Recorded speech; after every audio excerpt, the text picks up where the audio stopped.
บายดีวันนี้อากาศดีตัวใบไม้ก็เปลี่ยนสีแล้วพี่น้องใบไม้เริ่มเปลี่ยนสีแล้วเป็นสีเหลืองแล้วก็เริ่มใบโลนแล้วกลางเดือน10แล้วก็ใบไม้เปลี่ยนสีแล้วก็ท้ายเดือน10ต้นเดือน11กับใบไม้โลนแล้วก็หนาวเข้ามามีสโนว์ละบาดนี้มื้อนี้ก็มีโอกาสได้พาหลานมานั่งเล่นหลานน้อยนั่งเล่นอยู่บอลลินเด็กน้อยมันมานั่งเอาอากาศเย็นๆนอกเงินเพราะมื้อนี้เป็นวันพักเมื่อวานนี้ก็ไปเก็บเห็ดมาก็ได้บรรยากาศน้ำปลาแบบนี้เนี่ยพาหลานมานั่งลิน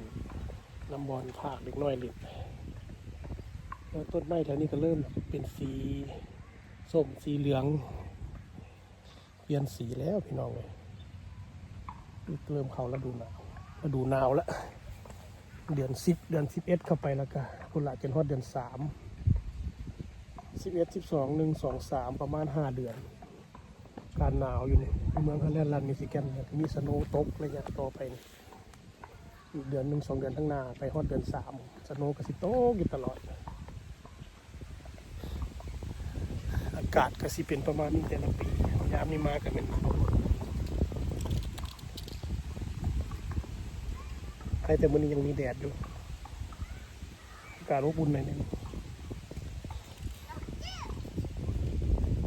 หลานน้อยกำลังเล่นดิน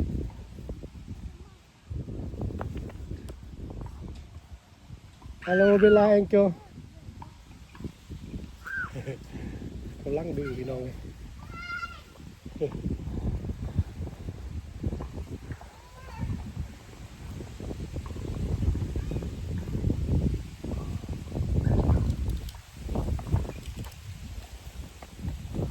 ลมวอย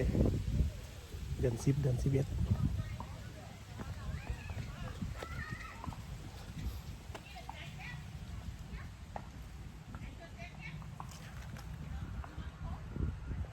ทั้งคนก็เป็นสนามกีฬาของเด็กน้อยโรงเรียนประถมเขามาเล่นแต่วันนี้วันอาทิตย์เขาบ่มาไปหุ้นก็เป็นฟาร์มมักสลีสวนมักสลีเป็นชุดทรงหูส่วนตาข้างกันหมด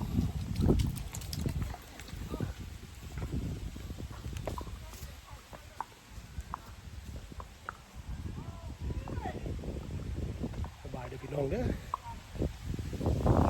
ก็มีการฟ้าอยากลมเย็นๆหน่อยนึงบ๊ายบาย